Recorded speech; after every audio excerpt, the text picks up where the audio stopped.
Hello बच्चों, क्या हाल चाल। हम लोग पिछली क्लास में क्लास 12 फिजिक्स चैप्टर नंबर 2 पढ़ रहे थे। उसमें हम लोगों ने विभव, विभवांतर और एक डेरिवेशन देखा था। आज हम उसी के आगे बच्चों क्या करेंगे, दूसरे हम डेरिवेशन करेंगे वैद्युत द्विध्रुव के कारण अच्छी स्थिति में वैद्युत विभवांतर का निगमन। ठीक है, तो आज हम लोग चलो आइए हम लोग जहाँ से कल स्टार्ट किया था उसी के आगे हम लोग आज पढ़ते हैं। ठीक है, वैद्युत द्विध्रुव के कारण बच्चों हेडिंग क्या है हमारी, वैद्युत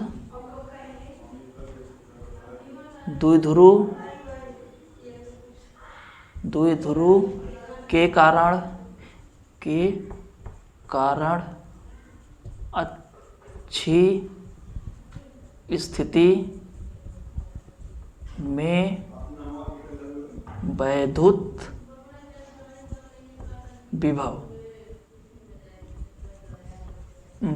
विभव की गणना करेंगे। ठीक है बच्चों, किसके कारण, वैद्युत द्विध्रुव के कारण अच्छी स्थिति में हम लोग वैद्युत विभव का गणना करेंगे। आज हमारा ये टॉपिक है। तो बच्चों पहले हम लोग डायग्राम को समझते हैं, फिगर को समझते हैं, उसके आगे फिर हम लोग इसका गणना करते हैं। जैसा कि हम लोग पिछले चैप्टर में हम लोगों ने वैद्युत द्विध्रुव पढ़ा था। ठीक है, तो इसी प्रकार से हम आज वैद्युत द्विध्रुव को हमें पॉइंट P पर, किसी बिंदु P पर हमें निकालना है। यहाँ पे मान लेते हैं कि हमारा यहाँ पे -Q चार्ज, इस पे चार्ज +Q, इनके बीच कोई बिंदु O है। यहाँ से यहाँ तक की जो दूरी है बच्चों, ये इसको L मान लेंगे। -Q से O तक की जो दूरी L, और O से +Q तक की जो दूरी है बच्चों उसको L मान लेंगे। और बच्चों यहाँ से O से P तक की जो दूरी है उसे हम लोग R समझ लेते हैं। ठीक है बच्चों, इतना समझ में आया। फिगर वैद्युत द्विध्रुव हम लोगों ने पहले पिछली क्लास में हम लोगों ने पढ़ चुका है, पिछले चैप्टर में हम लोगों ने पढ़ चुका है। तो बस वैद्युत द्विध्रुव क्या होता है बच्चों, तो हम लोगों ने पिछले चैप्टर में पढ़ा है। जो लोग नहीं देखे हैं उसको पिछले चैप्टर के हमारे वीडियो में जाकर उसको देख लीजिए कंसेप्ट। इनके बीच दूरी 2L होता है, तो इसको हम दूरी हाफ में डिवाइड कर दिया है। चार्ज हमेशा बच्चों दोनों पॉइंट पे चार्ज समान रहता है, बस विपरीत आवेश होते हैं, एक प्लस रहेगा तो दूसरा माइनस रहेगा। ठीक है, तो हमें बिंदु P पर है वैद्युत विभव की गणना करना है। तो चलो हम लोग गणना करते हैं। यहाँ से हम लोग गणना करेंगे बच्चों। ठीक है, गणना करते हैं। क्या गणना करेंगे, -Q के कारण बिंदु P पर विभव। ठीक है, हमें बिंदु P पर ही हमें विभव की गणना करनी है। तो हम यहाँ गणना करते हैं -Q के कारण बिंदु P पर विभव। ठीक है, -Q के कारण जो विभव होगा इसको हम लोग V1 मान लेंगे। यहाँ पे हो जाएगा 1/4 पाई एप्सिलॉन नॉट। -Q के कारण है तो यहाँ पे चार्ज -Q/R। Q से यहाँ तो बच्चों P से O तक की दूरी R है और O से Q तक की दूरी L है, तो इसको जो दूरी हो जाएगी बच्चों R + L हो जाएगा। ठीक है, इसको इक्वेशन नंबर 1 मान लेंगे। इसी प्रकार क्या होगा, इसी प्रकार प्लस चार्ज Q के कारण बिंदु P पर विभव निकालेंगे। इसी प्रकार हम क्या करेंगे, +Q के कारण बिंदु P पर विभव। ठीक, बिंदु P पर विभव, तो इस पे हम V2 हो जाएगा 1/4 पाई एप्सिलॉन नॉट +Q होगा यहाँ बच्चों। यहाँ तक O से P तक की दूरी है ये R है, और O से Q तक की जो दूरी है L है, तो यहाँ पे जो दूरी होगा बच्चों R - L हो जाएगा। ठीक है, यहाँ पे जो दूरी होगी R - L, इसको इक्वेशन नंबर 2 मान लेंगे। अब बिंदु P पर परिणामी विभव की गणना करेंगे। बिंदु P पर परिणामी विभव, बिंदु P पर परिणामी विभव। ठीक है, बिंदु P पर परिणामी जो विभव होगा बच्चों V equal to V1 plus V2, ये हो जाएगा हमारा। तो V जो निकालेंगे बच्चों, V1 कितना है बच्चों, 1/4 pi epsilon naught minus Q अपान R प्लस L, फिर प्लस V2 क्या है बच्चों, 1/4 pi epsilon not Q R minus L।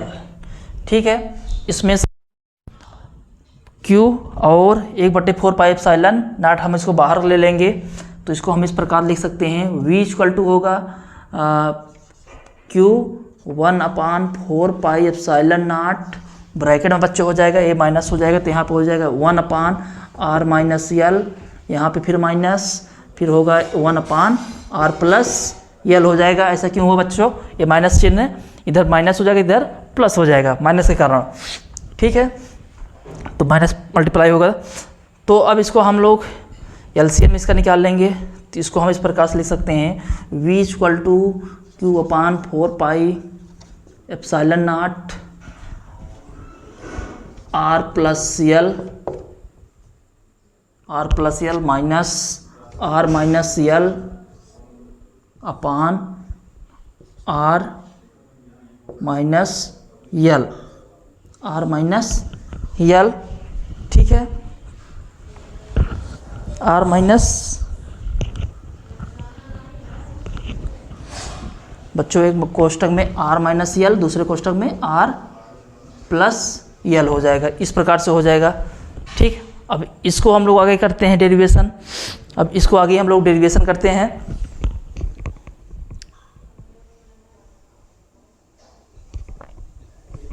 अब इसके आगे हम लोग बच्चों डेरिवेशन करेंगे, तो ये हो जाएगा बच्चों V इक्वल टू हो जाएगा क्या, V इक्वल टू इसको हम लिख सकते हैं, इसका ब्रैकेट तोड़ेंगे बच्चों, इसका ब्रैकेट तोड़ेंगे तो ये हो जाएगा V equal to Q/4 pi epsilon not, हो जाएगा R plus L minus R plus L, ये माइनस प्लस हो जाएगा, उसके बाद अपान में हो जाएगा R square minus L square, R square minus L square. ठीक, यहाँ प्लस माइनस कैंसिल हो जाएगा बच्चों, तो इसको लिख सकते हैं V equal to Q/4 pi epsilon not, हो जाएगा कितना, 2L into R square minus L square. अब इसको हम लिख सकते हैं बच्चों, V इक्वल टू हम लिख सकते हैं 1/4 pi epsilon not Q into 2L upon R square minus L square. बच्चों हम लोग जानते हैं, पिछली क्लास में हमने पढ़ा था वैसे दूर P equal to Q into 2L होता है, चूँकि हम जानते हैं P इक्वल टू क्या होता है, Q इंटू 2L होता है।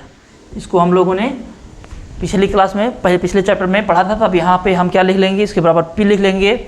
अब इसको V इक्वल टू क्या करेंगे बच्चों, 1/4 pi epsilon not P R square minus L square. ठीक है, यहाँ तक समझ में आया। अब हम मान लेते हैं कि R क्या है, L से बहुत बड़ा है। ठीक है, R क्या है, L से बहुत बड़ा है, तो हम इसलिए लिखेंगे यदि हम मान लें R हमारा क्या है, ग्रेटर देन किससे, L से, R से हमारा क्या है, L से बहुत बड़ा है, तो हम इसको लिख सकते हैं R square minus L square, लगभग इसको हम R लिख सकते हैं। ठीक है, तो इसको L मान लिख सकते हैं। तो यहाँ पे हमें डेरिवेशन कर ले रहे हैं बच्चों बगल में साइड में, तो ये हमारा जो होगा विभव V इक्वल टू हो जाएगा 1/4 pi epsilon not P upon R square. यही हमारा बच्चों ये फार्मूला आता है, डेरिवेशन आता है। ये हमारा डेरिवेशन हो गया। वैद्युत द्विध्रुव के कारण अच्छी स्थिति में वैद्युत विभव की हम लोगों ने गणना कर लिया। ठीक है, अब इसको आप लोग नोट कर लीजिए, इसके आगे हम दूसरा अगर नेक्स्ट डेरिवेशन, अभी हमने अच्छी स्थिति में बात की है, अब हम लोग अच्छी स्थिति में बात करेंगे। ठीक है, इसको आप लोग नोट करिए।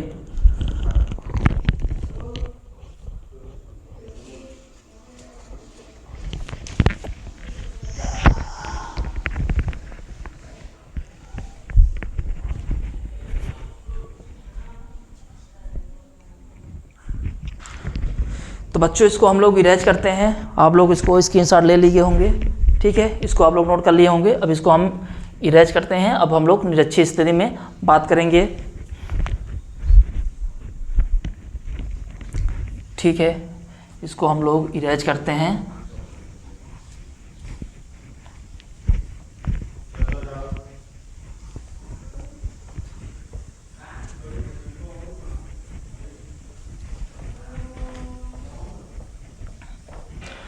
ये बच्चों हम लोग जो टॉपिक पढ़ रहे हैं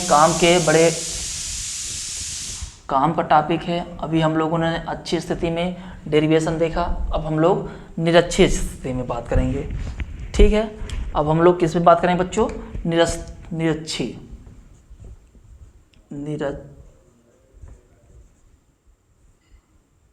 ठीक है बच्चों, इसको हम लोग निरक्षीय स्थिति में वैद्युत ध्रुव के कारण निरक्षीय स्थिति वैद्युत विभव की गणना करेंगे। ठीक है, निगमन करेंगे, डेरिवेशन करेंगे। तो पहले हम लोग फिर आइए ग्राफ समझते हैं, फिगर को समझ लेते हैं, डायग्राम को समझ लेते हैं। ठीक है, तो इस प्रकार से हम लोग क्या करेंगे, हमें बिंदु P पर गणना करना है। हम मान लेते हैं यहाँ पे कोई बिंदु P है और यहाँ से यहाँ तक मान लीजिए यहाँ पे कोई चार्ज माइनस Q है। ठीक है, यहाँ से हम परपेंडिकुलर डालेंगे बच्चों। ठीक, इस प्रकार से हम इस पर क्या करेंगे, यहाँ पर मान लीजिए प्लस हमारा कोई चार्ज Q है। ठीक है, यहाँ पर कोई चार्ज Q है और इसको इस प्रकार से हम परपेंडिकुलर यहाँ मिला देंगे। इसको फिर से इरेज करते हैं। निरक्षीय स्थिति में बात करेंगे बच्चों, तो इस प्रकार से हम एक डायग्राम लेते हैं। यहाँ पे चार्ज माइनस Q, यहाँ पे चार्ज प्लस Q। ठीक है, यहाँ पे मान लेते हैं कोई बिंदु हमारा P है। ठीक है, बिंदु P है, इसको इस प्रकार से मिलाएंगे, इसको इस प्रकार से मिलाएंगे और इसको इस प्रकार से मिलाएंगे। और यहाँ बिंदु P को ऊपर हम क्या कर लेंगे बच्चों, ये इस प्रकार से हम एक परपेंडिकुलर लंबवत ड्रा कर लेंगे। इसको मानते हैं कोई बिंदु P है हमारा, यहाँ पे बिंदु P है जहाँ पे हमें वैद्युत विभव की गणना करना है। अब यहाँ से यहाँ तक दूरी जो है बच्चों, इसको O मान लेते हैं। यहाँ से यहाँ तक जो दूरी है इसको हम L मान लेंगे और यहाँ से यहाँ तक की दूरी बच्चों L मान लेंगे। माइनस Q से O तक की दूरी L, O से प्लस Q तक दूरी L और O से P तक की दूरी बच्चों है, इसको हम लोग क्या मान लेंगे, R।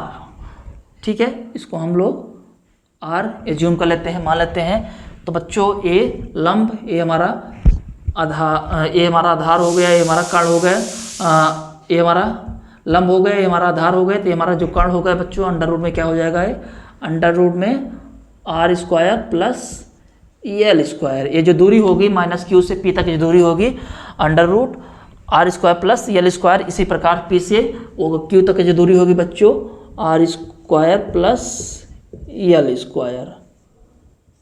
ठीक है, इसी प्रकार हो जाएगा। ठीक, तो आइए अब हम लोग गणना करते हैं।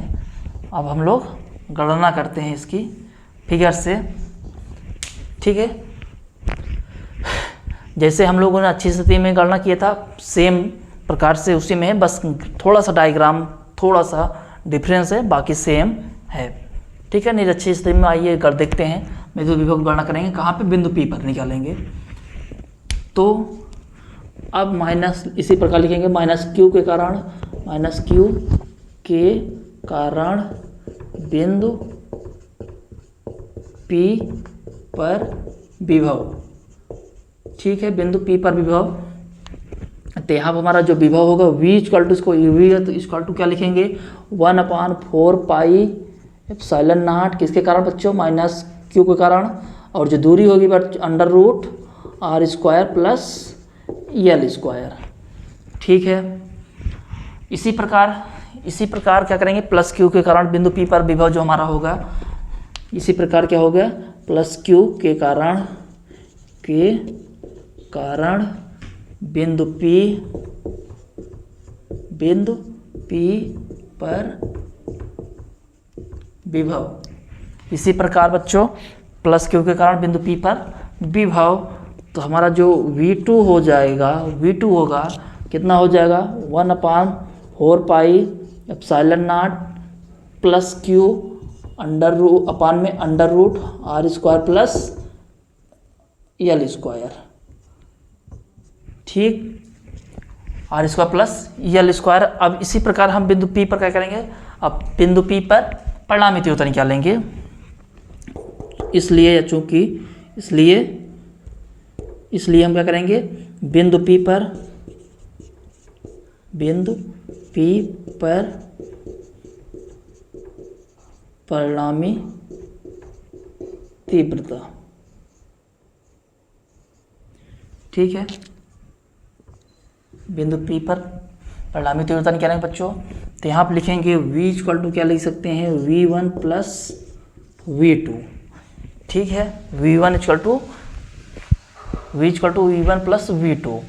तो इसको हम लिखेंगे बच्चों V इक्वल टू क्या लिख सकते हैं, 1/4 pi epsilon naught minus Q R square plus L square under root में प्लस क्या करेंगे, 1/4 pi epsilon naught plus Q under root R square plus L square, ठीक है।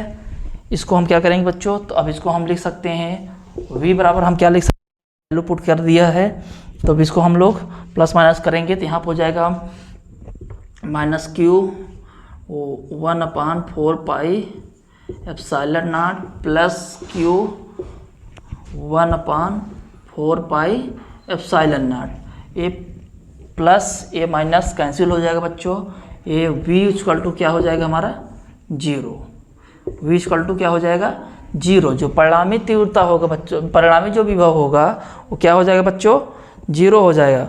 किस केस में, निरक्षीय स्थिति में। निरक्षीय स्थिति में हम लोग जब वैद्युत विभव को गणना करेंगे उस कंडीशन में हमारा वैद्युत विभव शून्य आता है, ठीक है। डायग्राम में कुछ नहीं, डेरिवेशन में कुछ नहीं है, बस आपको थोड़ा सा क्या करना है, डायग्राम को समझना है। जिस प्रकार से हम लोगों ने अच्छी स्थिति में डेरिवेशन किया था उसी प्रकार से हम निरक्षीय स्थिति में गणना करेंगे। निरक्षीय स्थिति में वैद्युत विभव आता है वो 0 आता है, और अच्छी स्थिति में किस कंडीशन में बच्चों, निरक्षीय स्थिति में है, और अच्छी स्थिति में जो आएगा हमारा, अच्छी स्थिति में जो हमारा वैद्युत विभव होगा V इक्वल टू क्या होगा बच्चों 1/4 pi epsilon not P/R square. ये किस कंडीशन में होगा, ये अच्छी स्थिति में, और निरक्षीय स्थिति में जो हमारा विभव होगा वो 0 होगा, ठीक है। दोनों में अंतर समझ में आया होगा, ठीक, डायग्राम को समझ में आया होगा, डेरिवेशन समझ में आया होगा, ठीक है। इसी प्रकार से इसको आप लोग नोट कर लीजिएगा, इसको आप लोग देखिएगा, कोई डाउट होगा तो आप लोग मैसेज करिएगा इसमें, ठीक है बच्चों। तो चलो आज की क्लास यहीं पे हम रोकते हैं, अगले क्लास में हम आप लोग से मिलेंगे। इस पे हम अब आगे 2-3 हम इम्पॉर्टेंट न्यूमेरिकल्स की बात करेंगे, कुछ नोट पॉइंट्स की भी बात करेंगे अगले क्लास में, जो आप लोग के लिए कॉम्पिटिटिव एग्जाम के लिए बहुत इम्पॉर्टेंट है, जो आप लोग को एग्जाम वगैरह में आते हैं, ठीक है। IIT नीट वगैरह में भी आएंगे, कुछ हम नोट्स पॉइंट और कुछ न्यूमेरिकल सब इसके आगे देखते हैं, उसके आगे हम फिर आगे रोटेट डेरिवेशन करेंगे, ठीक है बच्चों। आज क्लास यहीं पर रोकते हैं।